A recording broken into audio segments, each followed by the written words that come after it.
Welcome to Am I Famous Yet? Memoir of a Working Class Rock Star. This is Chapter 27 called Gigs I Didn't Get and Why. I have a section on my website and resume with this title. I only have about half a sentence by each of the names on that list. I figure those stories are at least as interesting as the stuff I have actually done, maybe more so. People always write about all of their myriad successes, but few people seem to admit that there might have been a few thousand bumps in the road along the way. I'm here to tell you that the gigs I haven't gotten are too numerous to mention, but here are a few of the better known artists with whom I've had a near or not so near miss. Some of these instances were funny, some of them had nothing to do with me, nor was there anything I could have done differently, and some of them were downright heartbreaking. Santana.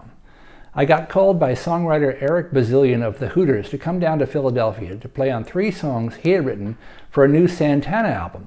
We had a great session. Carlos wasn't there in person, but his guitar was on tape, so I was playing with him in my headphones. What a thrill. I was in. Eric took the tapes from that session out to the Bay Area and ended up completely re-recording the same songs but with Santana's live band instead of us. Just like that, I was back out. Eventually, 2 of the 3 songs got scrapped by the record company, but the third one was a keeper. Not only was it all set for the album, it was also to be the lead single from the release. Furthermore, former Santana lead singer Greg Raleigh had been brought in for this song. He was the guy who had sung on Black Magic Woman and Oye Como Va. I was still out, but at least my pal Eric was in. Still not quite satisfied with the track, Eric brought the session tapes back to Philadelphia and called me to come record the track yet again. We recut it with the East Coast band playing along with Santana's guitar and Raleigh's voice on the tape. The record label even went so far as to send out a teaser press release saying that the new Santana single was coming out shortly with Raleigh once again on lead vocals. I was back in. Then at the last possible minute, the record label completely dropped the track. I was back out. That album was called Supernatural. It was Santana's first album in 7 years. It went on to sell 30 million copies and win 8 Grammys. Dope! Somewhere there's a rough mix of me playing with Santana, but I don't have it, and I can't prove it. You just have to take my word for it, or you could call Eric if you don't believe me. Joan Jett and the Blackhearts. The Blackhearts were signed to Blackheart/CBS Associated Records when I worked at that label during my record company days. At some point during that time, they needed to replace their bass player.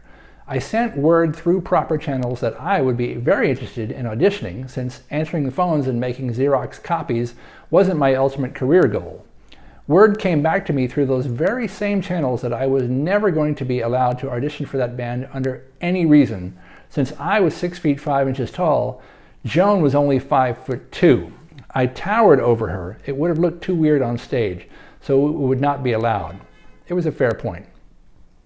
In an unrelated coincidence, decades later, my buddy Hal Selzer plays bass for the Blackhearts now. Besides being a great musician, he's also a much more reasonably sized human being. Wilson Pickett.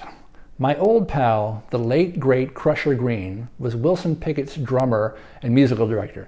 He had been throwing down with the Wicked Pickett since 1965 when Mustang Sally was on the pop charts. In 1999, Pickett released a new album and was touring heavily behind it. Not that he had ever really stopped touring since the 60s, other than that year he spent upstate in the early 90s on a drunk driving charge, but that's another story. Wilson's bass player at the time was having some health problems and was finding all of the air travel to be difficult. Crusher called me and told me to memorize all of the songs on Wilson's live set and to wait by the phone. I did my homework. I was on deck, in the wings, waiting to go on. My passport was current. I was just waiting for the phone to ring at any time. It never did. I'm pleased to say that Wilson's bass player's health improved to the point that my services weren't needed. Crusher's health took a turn for the worse, however. He passed away in the winter of 2002, less than 3 weeks after my mom died. That was a tough year for me, 2001. My fiancée dumped me that summer, then 9/11 happened, then my mom died, then Crusher. I'm sorry that I never got to play with Pickett, who passed away in 2006, but other events in my life clearly eclipsed whatever disappointment I might have been feeling at the time. Keith Richards. I had a series of conversations with his drummer-producer at the time. He was saying things like, "We have to have you up to the studio to play." This was an exciting prospect, but our schedules just never aligned. The drummer ended up getting a major road gig with a huge artist and hasn't really been seen since, other than on stage with that artist. So my connections with Keith left town, as did my hopes of ever meeting him. Hubert Sumlin. The same drummer-producer was doing some tracks for blues legend Hubert Sumlin. There was one track that Keith also played on that they were having some trouble with. The producer booked me to come in and re-record the bass part on that one song. The night before the session, he called to say that they decided to go another way with the part or maybe scrap the track altogether. I never got to meet Mr. Sumlin, and strike two with Keith.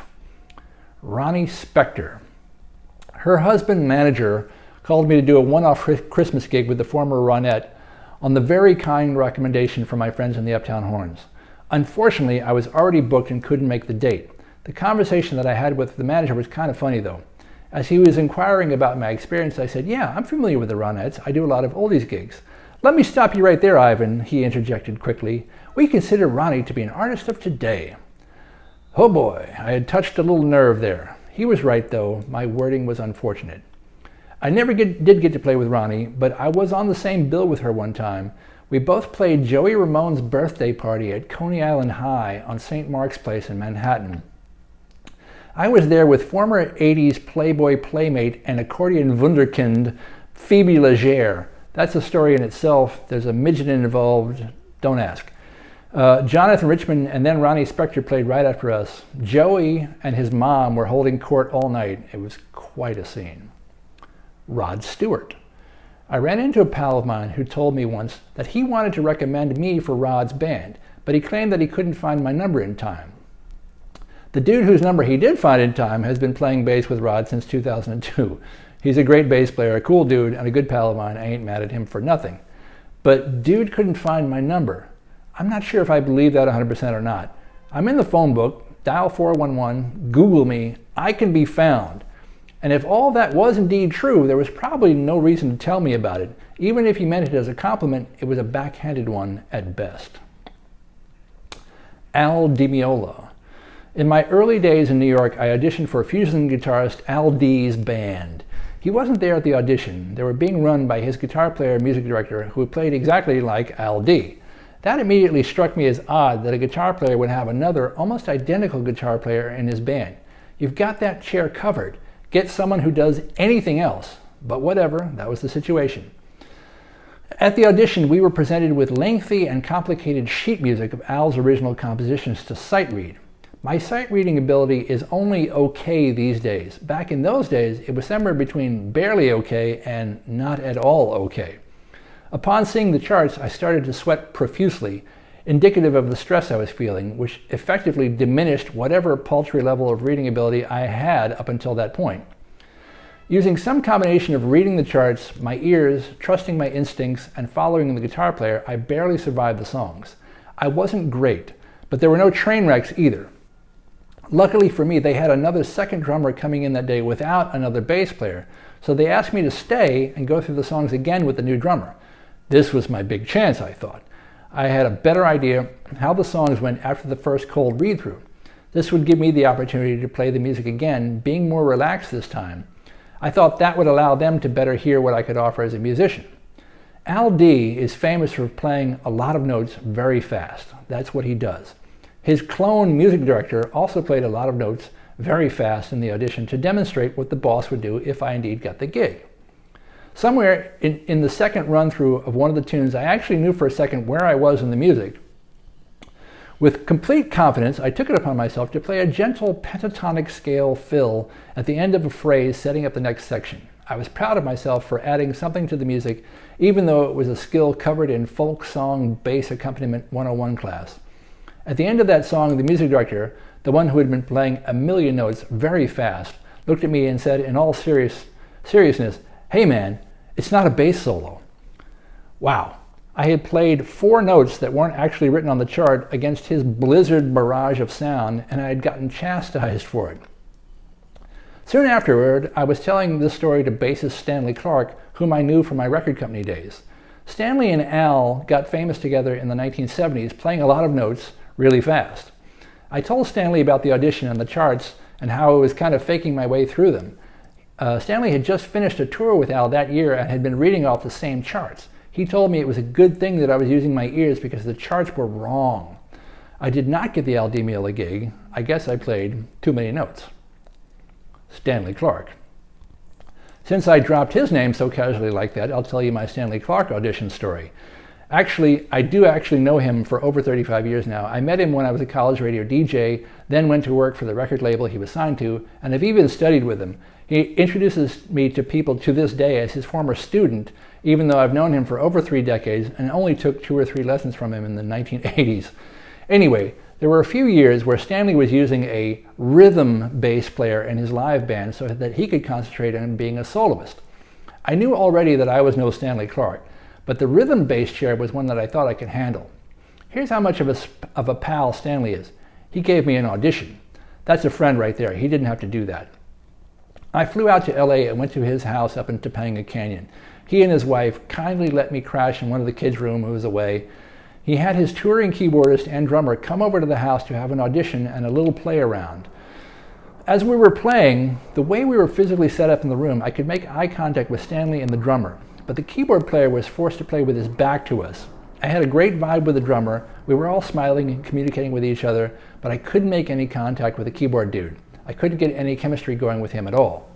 The next week, Stanley called me and asked me how I thought my audition went. He said one of the guys in his band really liked me, the other not so much.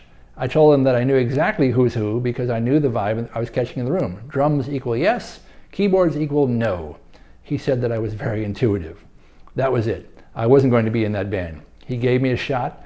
I didn't quite make it over the wall. Fair enough. I thanked him for the opportunity. We have stayed great pals. Ernie Cato. This is an interesting one. I never played with New Orleans soul legend Ernie, mother-in-law Cato, nee Ernest Cador. I wish I had. Back in my college radio days, I was an extremely minor local celebrity. Among the thousands of people who listened to the mostly alternative rock 1500-watt radio station where I was the music director and a DJ, literally dozens of them knew who I was. I'm talking minor celebrity. One of the many duties one had while being a minor celebrity such as myself was to make the talk show circuit to promote whatever one was selling at the time. I don't even remember if I was even selling anything other than perhaps the college radio station itself. The talk show I got invited to panel on was the Bunny Matthews Show on New Orleans public access cable TV. Bunny was a local music journalist and cartoonist whose TV show had 0 budget and was seen by literally tens of people. Also guesting on my same episode was the great soul singer King Floyd, who lip-synced to his hit Groove Me. The playback for his performance was coming from a cassette tape in a boombox on the ground. I never saw the finished show, but I know the sound quality on that must have been amazing. No one could have possibly questioned the fact that he wasn't singing a 12-year-old song live with the exact inflection of the original recording. During my interview segment, Bunny asked me if I wasn't indeed also a bass player in addition to being a college radio DJ. Ernie Cato, who was also sitting on the panel, just having been interviewed himself, jumped into the conversation saying, yes, he is. He played with me. Confused, I said, no, I don't think I did. I wasn't confused about having played with him. I never had. I was confused about why in the world he would say that.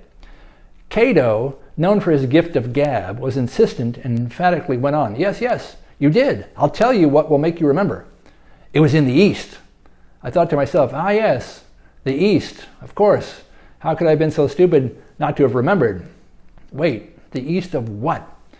I just kind of mumbled some agreement and got on with the interview. For years I had Ernie Cato listed on my resume. I figured that if he claimed it was true on television, who would I be to refute him? There are so many other gigs I didn't get. Here are brief synopses of a few more. Chic. They only let me conduct the band for their special guest, Sam Moore, who I was music director for, and not actually let me play bass with them. It was still a thrill waving my arms around in front of them like an idiot. Larry Coryell. I was told that he allegedly said he would call me. For whatever reason, he never did. Little Anthony and the Imperials.